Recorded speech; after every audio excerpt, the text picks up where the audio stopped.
Halo adik-adik semua, gimana kabarnya hari ini?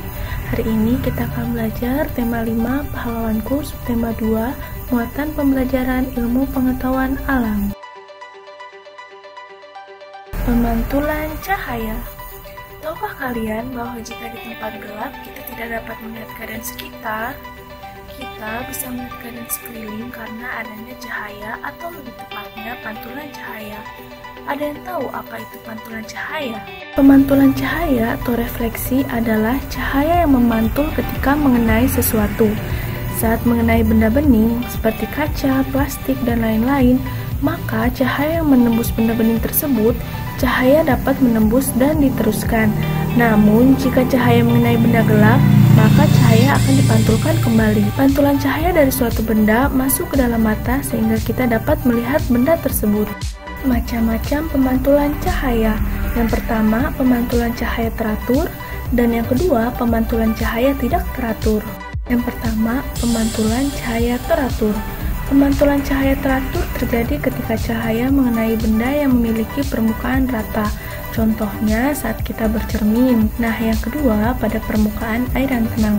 Nah, seperti gambar di samping, sinar datang, lalu sinar dipantulkan. Nah, lalu yang kedua ada pemantulan cahaya tidak teratur, seperti gambar di samping ya. Pemantulan cahaya tidak teratur terjadi ketika cahaya mengenai benda yang memiliki permukaan tidak rata. Contohnya permukaan jalan yang berbatu dan di permukaan air yang bergelombang. Sekarang kita akan mengetahui sifat-sifat cahaya dan contohnya. Nah, yang pertama, sifat cahaya yaitu cahaya merambat lurus, seperti gambar di samping adik-adik, cahaya senter yang membentuk garis lurus. Lalu yang kedua, cahaya dapat menembus benda bening, seperti gambar di samping ya adik-adik. Cahaya menembus kaca atau jendela.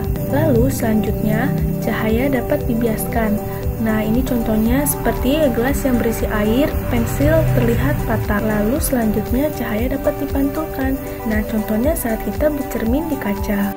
Lalu selanjutnya cahaya dapat diuraikan. Nah, contohnya seperti pelangi.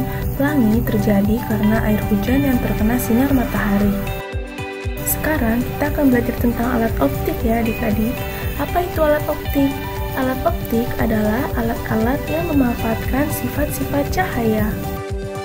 Nah, yang pertama ada lup. Lup terbuat dari sebuah lensa cembung.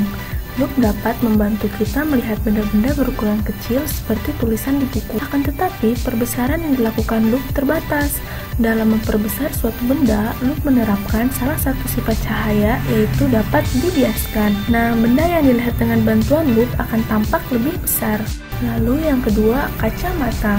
Lensa kacamata terbuat dari lensa cekung atau cembung. Salah satu sifat lensa adalah membelokkan cahaya. Cara kerja kacamata yaitu cahaya dari luar menembus lensa bening, lalu dibelokkan ke retina mata, sehingga kita dapat melihat benda lebih jelas. Lalu ketiga ada mikroskop. Mikroskop adalah alat yang digunakan untuk melihat benda yang tidak kasat mata, misalnya bakteri dan jamur. Mikroskop dapat memperbesar bayangan sampai 100 kali sehingga kita dapat melihat benda yang lebih kecil dan jelas. Nah, gambar mikroskop seperti gambar di samping ya adik-adik. Nah, itu dia pembelajaran hari ini. Jangan lupa untuk tetap terus belajar ya adik-adik. Sampai jumpa di pertemuan selanjutnya.